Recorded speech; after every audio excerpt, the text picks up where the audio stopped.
नमस्कार, KP news 24/7 में आपका स्वागत है और आपके साथ मैं रेबिका कोटी। पहले एक नजर डालते हैं आज के मुख्य समाचारों पर। रायचूर का 1 इंच भी तेलंगाना को नहीं देंगे, केसीआर की विलय टिप्पणी पर सीएम बोम्मई।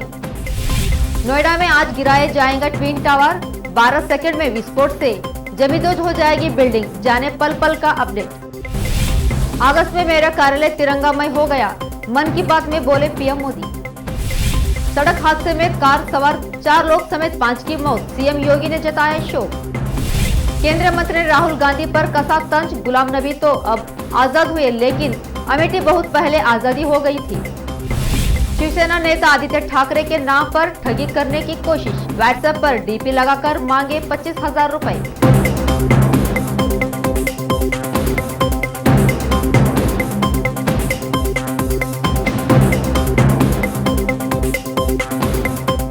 अब समाचार विस्तार से।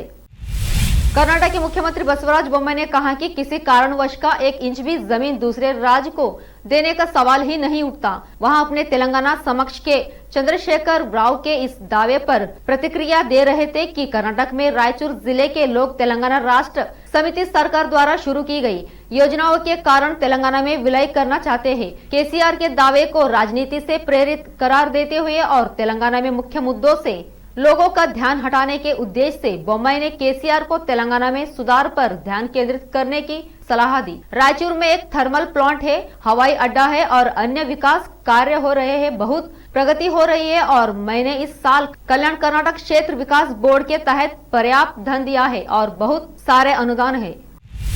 यूपी के नोएडा में आज दोपहर 2:30 बजे 2 अवैध टावरों को विस्फोट के जरिए ढहा दिया जाएगा। नोएडा के सेक्टर 93 में बने 130 मीटर ऊंचे एपेक्स और 97 मीटर ऊंचे सियान टावर को ध्वस्त करने के लिए 3,700 किलो विस्फोटक अलग अलग फ्लोर पर लगाया गया है। प्रशासन ने सुरक्षित तरीके से इस काम को अंजाम देने के लिए पुख्ता इंतजाम किए हैं और आसपास के इलाके को खाली करा दिया गया है। यहाँ नोएडा में यात्रा करने वाले लोग ध्यान दें कि नोएडा ग्रेटर नोएडा एक्सप्रेसवे दोपहर 2:15 से लेकर 2:45 तक बंद रहेगा। इसके अलावा अगर धूल का गुबार एक्सप्रेसवे की तरफ रहा तो इसे कुछ और देर के लिए बंद रखा जा सकता है।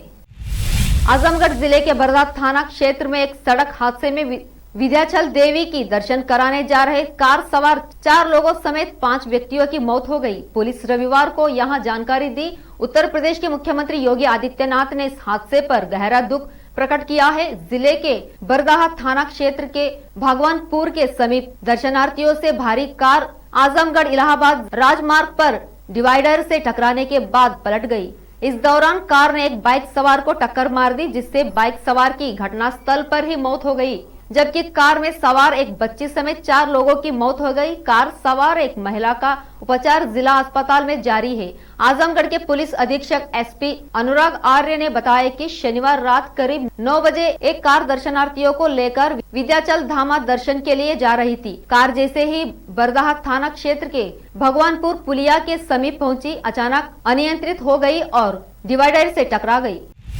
केंद्रीय महिला एवं बाल विकास मंत्री स्मृति ईरानी ने कांग्रेस के पूर्व अध्यक्ष राहुल गांधी पर तंज कसते हुए कहा कि गुलाम नबी अब आजाद हुए हैं लेकिन अमेठी तो बहुत पहले ही आजाद हो चुकी है। स्मृति ईरानी यहां अपने संसदीय क्षेत्र के दौरे पर आई है। स्मृति ने गुलाम नबी आजाद के कांग्रेस छोड़ने और पार्टी की भारत जोड़ो यात्रा से जुड़े सवाल पर शनिवार रात मीडिया से कहा, कांग्रेस का अपनी ही नेतृत्व खासकर गांधी परिवार पर टिप्पणी कर रहा है, इसलिए इसमें हमें कुछ भी जोड़ने की जरूरत नहीं है। उन्होंने कहा कि गुलाम नबी अब आजाद हुए लेकिन अमेठी तो बहुत पहले ही आजाद हो चुकी है। अमेठी गांधी परिवार की परंपरागत सीट रही है। मुंबई में शिवसेना नेता आदित्य ठाकरे के नाम पर ठगी करने की कोशिश की गई है। आईपीएस अधिकारियों के बाद अब हैकर्स राजनीतिक नेताओं की फोटो का इस्तेमाल ठगी करने के लिए कर रहे हैं। मुंबई के दादर पुलिस स्टेशन में आदित्य ठाकरे की व्हाट्सएप पर फोटो लगाकर ठगी करने की कोशिश का मामला सामने आया है। पुलिस ने अज्ञात शख्स के खिलाफ आईपीएस की धारा 417, 419, 511, 66C, 66D के तहत मामला दर्ज कर जांच शुरू कर दी है। मुंबई के वर्ली कोलीवाड़ी निवासी दीपेश जांबेले ने पुलिस को बताया कि 23 अगस्त की रात में व्हाट्सएप नंबर पर एक अज्ञात नंबर से मैसेज आया और वो अपने आप को आदित्य ठाकरे होने का दावा किया। शख्स के व्हाट्सएप डिस्प्ले पर उद्धव और आदित्य ठाकरे की तस्वीर थी। अब समय है एक ब्रेक का, जल्द लौटते हैं ब्रेक के बाद। हिंदुस्तान के हर कोने में हम हैं मौजूद। 24 घंटे हालात पर गहरी नजर, खबरों से जुड़े चुपते सवालात और आपको दिखाता है धार्मिक, सामाजिक, राजनीतिक, लोकल और इंटरनेशनल न्यूज की सबसे बेहतर कवरेज, जो आपको रखती है हर पल बाखबर। देश और दुनिया भर की खबर के लिए देखते रहें KP news 24/7। Noor education trust Bidar की ओर से चलाए जाने वाला Noor MEd and BEd college Bidar, recognised by NCTE Delhi and affiliated to Gulbarga University, Gulbarga. Admission are open for the academic year 2021-22. विशेषज्ञ और सक्षम शिक्षकों द्वारा शिक्षा प्राप्त करने के लिए नूर एमएड एंड बीएड कॉलेज में दाखिला लें और शांत वातावरण में शिक्षा प्राप्त करें। बीदर शहर में बेहतर शिक्षा का एकमात्र केंद्र Noor MEd and BEd college, Shahpur gate, Bidar. Phone numbers 9945283920, 8482221297। घर, दुकान और ऑफिस कितना भी सुंदर बनाया जाए और हर तरह से उन्हें सजाया जाए, अगर फर्नीचर ना हो तो सब अधूरा सा लगता है। और अच्छा फर्नीचर घर, दुकान और ऑफिस को चार चांद लगाता है और देखने वालों में शान बढ़ाता है। और जब घर इतना सुंदर बनाया जाता है तो उसमें बेहतर और सुंदर फर्नीचर का भी उपयोग जरूरी है।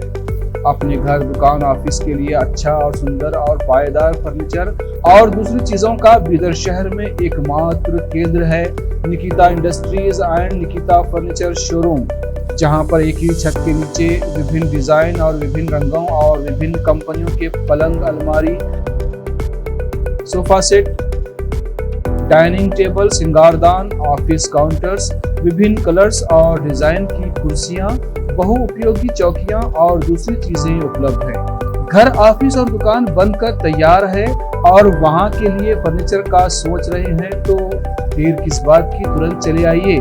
Nikita industries and Nikita furniture showroom, shed number C1, industrial estate, Gandhiganj, Bidar. अधिक जानकारी के लिए शोरूम के मालिक जयराज खंडे से इन नंबर्स पर संपर्क करें।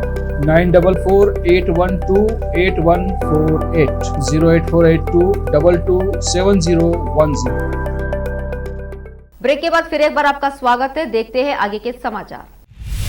भारत में पिछले 24 घंटे में कोरोना वायरस संक्रमण के 9,436 नए मामले आए हैं। वहीं 30 लोगों की मौत हो गई है। जिन 30 लोगों की मौत हुई है उनमें महाराष्ट्र के 6, दिल्ली के 5, छत्तीसगढ़ के 4, पश्चिम बंगाल के 3, गुजरात, हिमाचल प्रदेश और कर्नाटक के 2-2 और गोवा, केरल, ओडिशा, पंजाब, राजस्थान और सिक्किम का 1-1 मरीज शामिल है। पिछले 24 घंटे में उपचाराधीन मरीजों की संख्या 720 की कमी दर्ज की गई है। आंकड़ों के मुताबिक देश में कोविड-19 के उपचाराधीन मरीजों की संख्या घटकर 86,591 रह गई है, जो कुल मामलों का 0.19% है।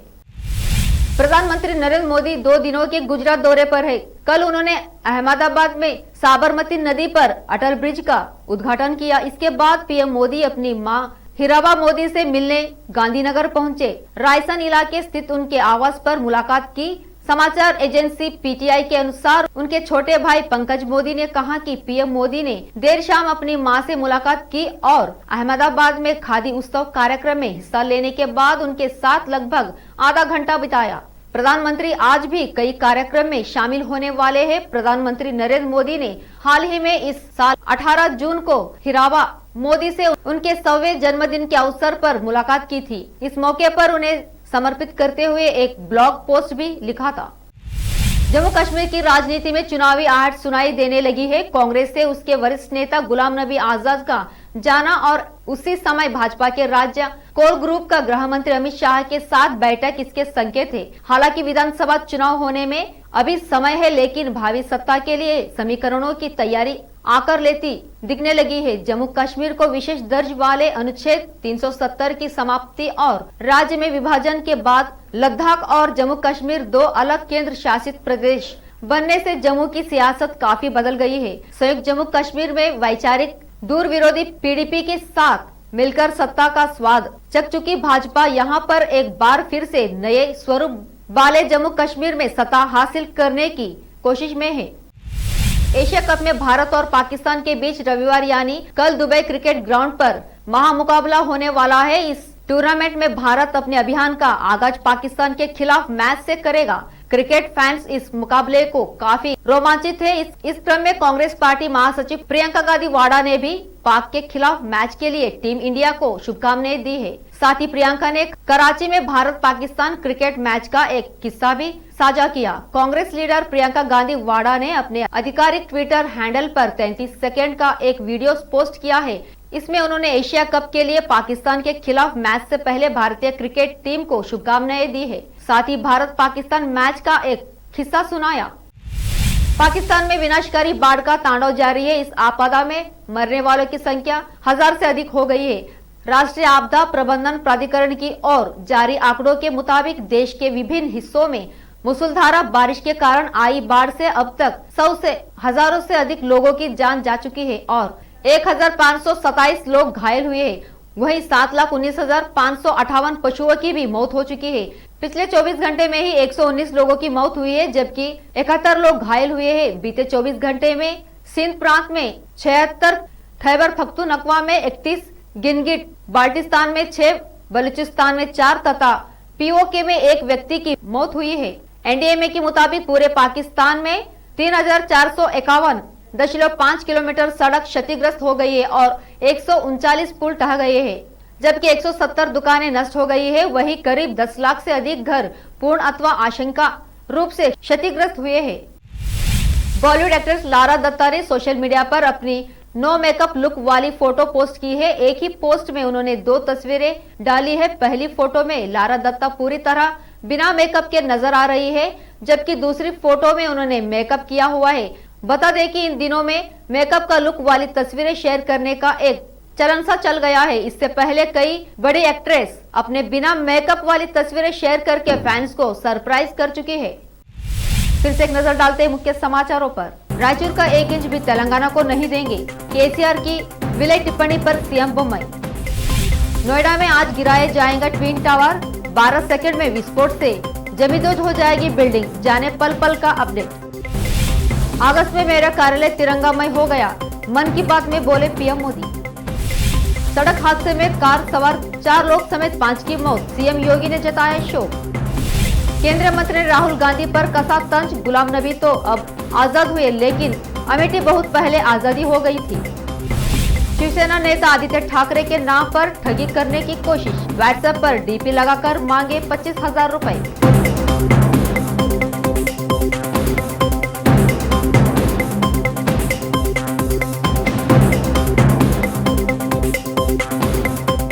केपी न्यूज में फिलहाल इतना ही। देखते रहे हमारा चैनल केपी न्यूज 24/7। धन्यवाद।